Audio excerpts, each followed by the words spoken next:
A criação de Libra, hoje eu vou me aprofundar nisso, porque Libra não existiu sempre, desde os primórdios da astrologia. Então, eu vou explicar sobre as motivações específicas que levaram à criação da constelação de Libra. Essa é uma questão fascinante. Ela envolve diversos aspectos da história, astronomia e cultura.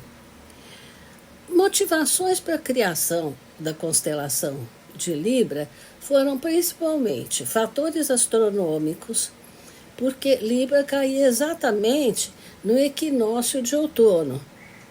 E na época da criação de Libra, por volta do século I a.C., verificou-se que era um momento em que ocorria o equinócio de outono, que era quando o Sol entrava nessa região do céu.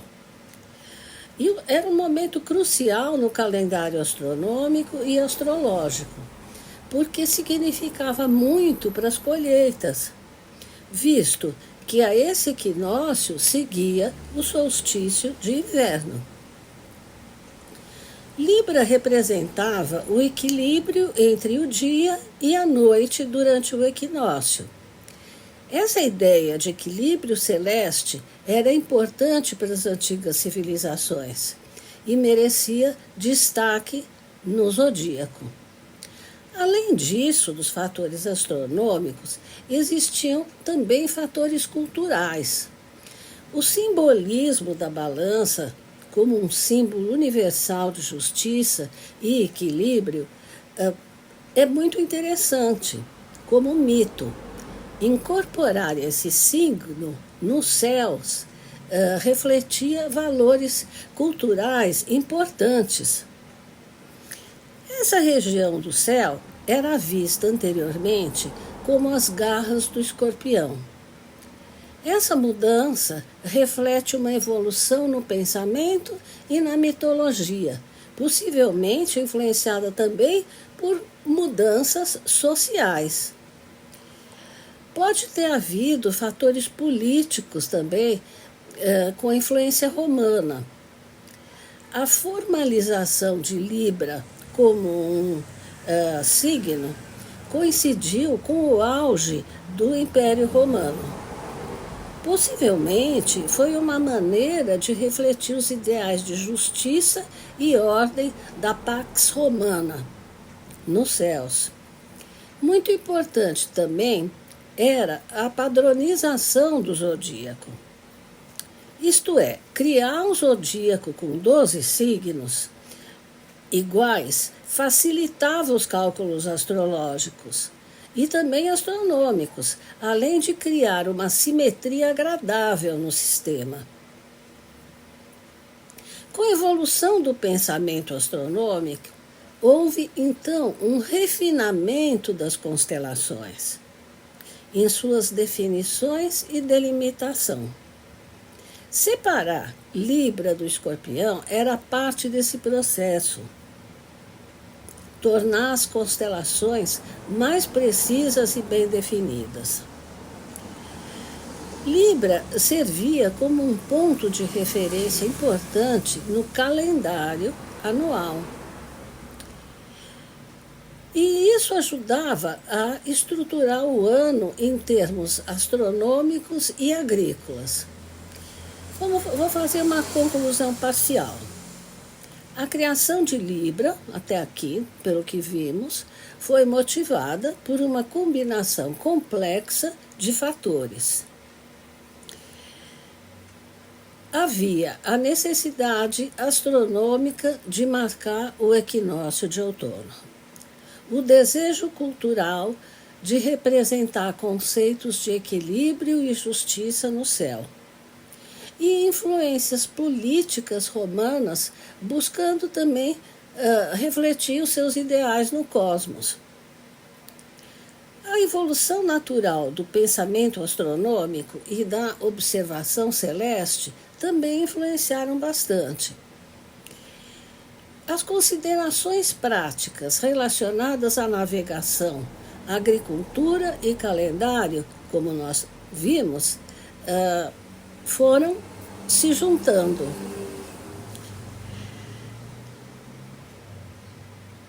Essas transformações têm a ver com a transformação das garras do escorpião, que era uma parte do signo de escorpião, em uma constelação independente. Esse tipo de coisa ilustra muito como a nossa compreensão do céu é moldada não apenas por observações astronômicas, mas também por fatores culturais, políticos e práticos. A criação de Libra é um exemplo fascinante de como o conhecimento humano evolui, integrando diferentes aspectos da sociedade e do pensamento. Vamos refletir um pouco mais. A criação da constelação de Libra não foi um evento isolado, mas foi parte de um processo contínuo de como os humanos interpretam e organizam o céu noturno. Ela nos lembra que nossa compreensão do universo é moldada tanto pela observação física quanto pela interpretação cultural. As constelações, embora baseadas em estrelas reais, são construções humanas que refletem a nossa necessidade de encontrar ordem e significado no cosmos. Então, a astronomia, como muitas ciências, evolui não apenas através de descobertas, mas também através de reinterpretações e reclassificações. Historicamente, qual foi o astrólogo que, em primeiro lugar, citou a constelação de Libra como separada das garras do escorpião? É importante entender que a introdução de Libra como uma constelação zodiacal foi um processo gradual que ocorreu ao longo de séculos. As primeiras menções já eram presentes nos textos babilônicos. Os babilônicos já reconheciam a área do céu onde Libra se encontra hoje, mas não como uma constelação separada. Eles a chamavam de Zibaana, que significava as garras do escorpião. Os gregos, inicialmente, seguiram a tradição babilônica de considerar essa área como parte de escorpião. O primeiro autor conhecido a mencionar Libra como uma constelação zodiacal, diferente das outras, foi Gêmino de Rhodes, há cerca de 110 a.C. a 40 a.C. E foi na sua obra Introdução aos Fenômenos. Gêmino foi um astrônomo e matemático grego que viveu, portanto, no século I a.C. Outros autores importantes foram Hiparco, que viveu de 190 a.C. a 120 a.C. Em seus escritos, houve debates sobre se ele já considerava Libra como uma constelação separada, portanto, anterior a Gêmino. Mas, como tem debates, não é certo. Os trabalhos de Hiparco influenciaram significativamente a astronomia e a astrologia posterior. Agora, Ptolomeu, 100 depois de Cristo a 170 depois de Cristo, inclui Libra como uma das 12 constelações zodiacais. A sua obra, que é a Almagesto, consolidou a posição de Libra no zodíaco astrológico. Vamos fazer mais algumas considerações importantes. A transição das garras de Escorpião para Libra, como uma constelação independente, foi um processo lento. Não houve um único momento ou autor que criou Libra instantaneamente.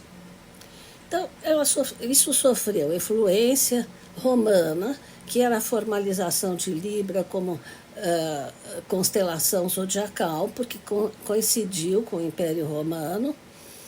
E isso sugere uma possível influência cultural romana na sua adoção, porque tinha a ver a balança com a Pax Romana. Muitos textos antigos foram perdidos, então é possível que autores anteriores tenham mencionado Libra, mas os seus trabalhos não sobreviveram. Conclusão.